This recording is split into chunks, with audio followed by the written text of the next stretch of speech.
Hola con todos.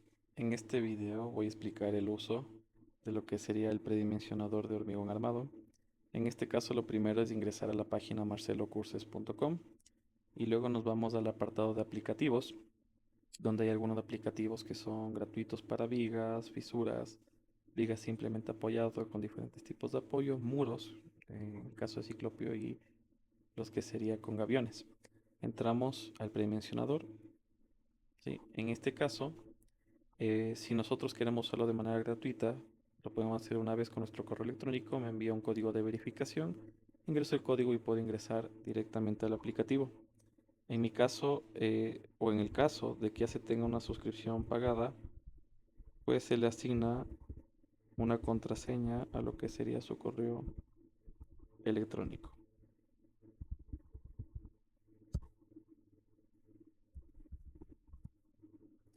Muy bien, abrimos el aplicativo. En este caso podemos ingresar el nombre, la ciudad, podemos cargar un plano de XDF, ¿sí? En este caso hagámoslo con el plano de XDF, ¿sí? Si nosotros, por ejemplo, vemos cómo sería el plano se conforma, o los ejes se deberían conformar solamente por líneas y solamente tener una capa creada, más que todo porque si no el programa les va a dar error que no lo detecta. Entonces solo se pone las líneas donde yo tenga los cruces de los ejes y luego me toca eliminar las columnas que no existen, ¿sí? En este caso, este del archivo de XDF es un proyecto real, ¿sí? Entonces, cargamos ese archivo y vemos que automáticamente detecta los tramos, las longitudes y vemos que llena la información por mí. Y esta sería la previsualización. Ahora nosotros sabemos que tiene que un eje es viajado, entonces hay que quitar algunas columnas, pero eso nosotros lo podemos hacer aquí prácticamente de manera manual, ¿ya? Todo eso va a depender de nosotros. Por ejemplo, algo así, ¿ya? Una vez que tenemos realizado vemos la previsualización y para eliminar las columnas solamente nosotros tenemos que dar clic sobre la misma. Si yo quisiera, por ejemplo, eliminar una losa, pues tengo que dar clic dentro de ese paño. Ya lo vamos a ver más adelante. Puedo cambiar la altura de entrepiso, todos los pisos van a tener la misma altura de entrepiso. Y puedo cambiar el número de pisos de acuerdo al proyecto. En este caso podemos dejar algo de 3 pisos. De- Declaramos lo que sea la resistencia a la compresión del hormigón, la afluencia del acero y la cuantía máxima que yo quisiera que trabaje la columna. Recordemos en este caso que la cuantía va a depender de la ductilidad que nosotros querramos llegar a tener en el elemento y de la congestión de acero que puede ser un problema a nivel constructivo. Aquí me da una recomendación que utilicemos con un máximo del 3%, porque recordemos que si bien la cuantía máxima podría llegar al 8%, la normativa es clara y cuando se hagan traslapes prácticamente se va a duplicar el número de barras. Entonces si ponemos 3 en el momento del traslape puede ser un 6%. Entonces hay que intentar evitar zonas de confluencia de mucho acero. 1.52% creo que es un valor bastante frecuente. Ahora, tenemos nosotros cómo cambiar el factor de minoración de resistencia y en este caso esto cambia de acuerdo a cómo se van a amarrar el acero transversal o el acero de corte. En este caso puede ser, o típicamente para las columnas circulares se utiliza en espiral y para el resto de elementos con columnas con estribos. Puede darse el caso de utilizar una columna circular con columnas como estribos, sí puede darse también ese caso. En nuestro caso va a ser columna cuadrada con estribos normales. Puedo cambiar el tipo de losa, puede ser alivianada con bloque, maciza, con casetón o postensada maciza. Y recordemos que esta decisión va a depender de lo que nosotros querramos lograr en nuestro proyecto y también de las luces de nuestro proyecto. Ahora, debemos tener en cuenta que nosotros aquí tenemos este botón que dice rango. Como yo declaré que tenía 3 pisos, podría yo tener un uso diferente, un tipo de losa diferente y una sobrecarga diferente en cada uno de los pisos. Por ejemplo, voy a decir que en los 2 primeros pisos tengo residencias. Puedo yo poner cualquier tipo de uso que aparece en la normativa NEC, pero en el caso de que yo no esté trabajando con la normativa del Ecuador, podría tranquilamente en la carga viva cambiar al valor que sea de mi normativa. Por ejemplo, oficinas veo que es 245, pero si es que estoy en otro país, podría cambiar este valor a lo que diga mi normativa. Entonces dejamos los dos primeros pisos como residencias. En el tipo de losa por defecto viene la que predefiní previamente, que era la losa alivianada con bloque. Pero si es que tengo alguna condición de que justamente esa losa va a ser de otro tipo, pues obviamente lo puedo cambiar aquí. Finalmente, el tema de la tabiquería o la mampostería puede ser sin tabiquería en el caso de que fuera, por ejemplo, todo vidrio, puede ser con yeso, bloque liviano, estándar, macizo o incluso prensado. Lo de acabados que nosotros vamos a ingresar, en este caso va a depender de nuestro metraje de carga. Si es que yo voy a poner mármol, cerámica, pues ese peso puede ir cambiando. Lo mismo en el caso de que, por ejemplo, no sean estos valores, en el caso de la tabiquería también se pueden modificar de manera manual. Era importante que nosotros sumamos que entre los dos rangos llegamos a los 3 pisos. ¿Qué pasa si, por ejemplo, yo digo que aquí tengo 12 pisos? La suma me da 14 y no me va a hacer el cálculo del predimensionamiento. Tiene que ser igual al número de pisos de ingresados. Las aberturas de la losa, en este caso, si yo ya consto con aberturas de la losa, pues el programa automáticamente me va a detectar qué aberturas tengo. Si por ejemplo yo no tengo ninguna abertura, yo le puedo tranquilamente quitar. La abertura se detecta mediante polilíneas cerradas dentro y que deberían estar no cruzando los ejes de mi estructura, porque no sería recomendable para un tema de estructuración.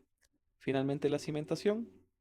El Q admisible del suelo, en este caso, va a depender de mi estudio geotécnico o donde se encuentra ubicado mi proyecto. Si yo no tengo datos, un valor típico es usar 12 toneladas fuerza sobre metro cuadrado. Eso no reemplaza un estudio geotécnico, y si es que yo ya tengo conocimiento de que el suelo no es bueno, pues puede que esa capacidad sea mucho menor. La altura de la zapata inicial, esto tiene que ver con el punzonamiento y yo puedo ir cambiando cuánto es de ese peralte. Y el recubrimiento de la zapata, vamos con lo que dice la ACI, pero podríamos hacerlo mucho menos que eso. Realmente ese recubrimiento, si es que yo pongo un replantillo tal vez de 10 centímetros y lo quiero bajar a 5 centímetros, pues bueno, el usuario lo podría cambiar. También se pueden modelar lo que serían pilotes en el caso de que la capacidad del suelo no sea suficiente para la carga que va a tener los elementos. Entonces, corremos, ponemos calcular y vemos de aquí que nosotros tenemos el número de piso, del área en planta, las columnas, las cargas máximas, un resumen. Si nos vamos nosotros a las áreas cooperantes, aquí podemos ver que como tengo ejes desviajados, pues la distribución de elementos, en este caso, distribución de las áreas cooperantes para cada elemento, va de la mano con el criterio de Voronoi cuando no tenemos ejes totalmente ortogonales. Luego de ellos me da el área que ocupan y cuál es el porcentaje del total de lo que ocupa las áreas. Nos vamos nosotros al apartado de losa y cargas.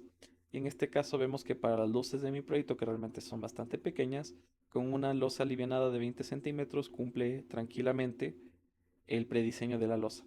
Me da las cargas que se están utilizando, la combinación. Luego en el caso de las vigas, tengo el recubrimiento, podría yo cambiar el recubrimiento, ¿sí? Y yo puedo modificar las barras. En este caso solo de los elementos críticos, no de todos los elementos porque se volvería muy largo y tedioso. Esto es importante, por ejemplo, cuando tenemos luces típicas de 5 metros y luego tenemos 7 metros, entonces ciertos elementos se tienen que cambiar de manera manual. Veo que no cumplo el acero superior, tal vez con 3 barras de 14 ya me cumple, el acero inferior ya me cumple, ¿sí? Con este caso con 4 barras de 16. Pero si yo, por ejemplo, quisiera cambiar el ancho de la viga porque me parece que están muy pegadas las barras, pues podría cambiarlo de manera manual, ¿sí? Como yo hice más ancha la viga, ya no me cumple el acero inferior, entonces debería, en este caso, cambiar a FIDE 18. Y sí me saca una advertencia de que la cuantía, ¿sí? Está un poco grande, pero eso ya nosotros lo podemos ir cambiando, ¿sí? Ok, listo. Eso lo hacemos para los dos elementos y nosotros vamos modificando de acuerdo a lo que se necesite. Vemos que también me da la separación de los estribos. Recordemos que tenemos nosotros lo que es el confinamiento por diseño sismo resistente, pese a que por corte muchas veces no se necesite mucho acero transversal. Vemos que tenemos que la separación cerca de la rótula plástica, donde se espera la formación de la rótula plástica, es mucho más cercano que en la zona central. y tiene en cuenta las condicionantes del ACI. Finalmente vemos datos resúmenes de cómo se trabajó. Hay que tener en cuenta que la cuantía máxima que se intenta trabajar es del 50% de la cuantía balanceada en vigas para evitar una falla conjunta del hormigón y que fluya el acero. Finalmente me da las mismas secciones del resto de elementos y con sus respectivos armados. En este caso vemos que tenemos algunos tamaños de secciones. Podría ser tal vez consistente mandar todo un solo peralte. Y para ello deberíamos dar clic donde dice uniformizar al máximo constructivo recomendable. Pero antes de ello, vámonos al modelo 3D para que nosotros podamos ver aquí cómo van a quedar directamente estos peraltes. Ahora, dependiendo de la escala de los elementos, no se va a percibir muy fácilmente lo que serían las diferencias de peraltes. ¿Sí? Ahora, una vez que esto está listo, si es que yo quiero uniformizar, porque es lo que nosotros solemos hacer cuando ya se hace un cálculo estructural real, hay veces que constructivamente tal vez es más fácil manejar pocos peraltes de vigas, incluso por el tema constructivo de los de encofrados. Entonces hay casos donde nosotros podemos uniformizar tamaños y casos donde tal vez no tenga mucho sentido uniformizar lo que serían los peraltes. En este caso están en las dos direcciones, en la una de 40 y la otra de 35, lo cual es consistente. Si tuviéramos tal vez un tamaño más, que lo vamos a hacer, vamos a ver cómo cambia esto. Nos vamos al apartado de columnas, muy similar. En este caso yo puedo cambiar el número de barras, automáticamente se distribuyen correctamente en la columna. Y yo puedo cambiar lo que serían las barras y lo que sería el tamaño del estribo. Cuando son columnas muy grandes o muy alargadas, hay veces que puede que el estribo tenga que utilizar de 12 milímetros. De igual manera vemos las columnas más críticas y siempre tenemos la limitación de que la columna más pequeña es de 30 por 30 o de 900 centímetros cuadrados. También puede ser rectangular. En el ingreso de datos nosotros tenemos que ponerlo como rectangular. Vemos que cumple tranquilamente con las cargas, cumple con las cuantías, me da la cuantía que utiliza. Igual tenemos un máximo de 3% de cuantía máxima.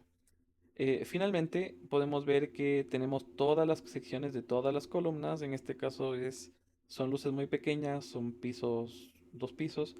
Entonces cumplimos con la columna mínima y podemos ver que los reos de capacidad están del orden de casi el 50% y en algunos casos llega al 10%, porque en las columnas de esquinas tienen áreas cooperantes muy pequeñas y tienen muy pocos pisos. ¿Sí?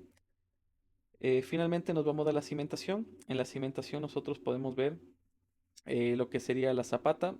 La zapata a dimensión mínima es de 1 metro por 1 metro. Vemos que cumplimos con el punzonamiento con una zapata de 45 centímetros. Podríamos bajar ese punzonamiento en el caso de que también lo veamos necesario. Finalmente, podemos ver acá que tenemos la planta de cómo quedarían distribuidas todas las zapatas, ¿sí? Y los tamaños que debería tener cada una de ellas, junto con su armado de todas. Hay casos donde también conviene uniformizar el tamaño de las zapatas, sí, va a depender netamente de nosotros. Listo. Vemos del modelo 3D nuevamente. Si es que igual yo uniformizo los tamaños, pues el 3D automáticamente se actualiza. Puedo descargar este modelo 3D. Sí, lo voy a guardar en mi carpeta de descargas. Lo voy a abrir y vemos que aquí tenemos nuestro modelo en 3 dimensiones con las dimensiones adoptadas para mi proyecto. Lo puedo cerrar. Puedo ver glosario de términos. En el diseño libro puedo diseñar viga, columna y zapata si es que tengo datos de cargas. Puedo cerrar el panel izquierdo y puedo imprimir la memoria de cálculo, que se me imprime un documento PDF con todo lo que hemos conversado, con todos los datos, ¿sí? Ok, y eso sería esta primera parte.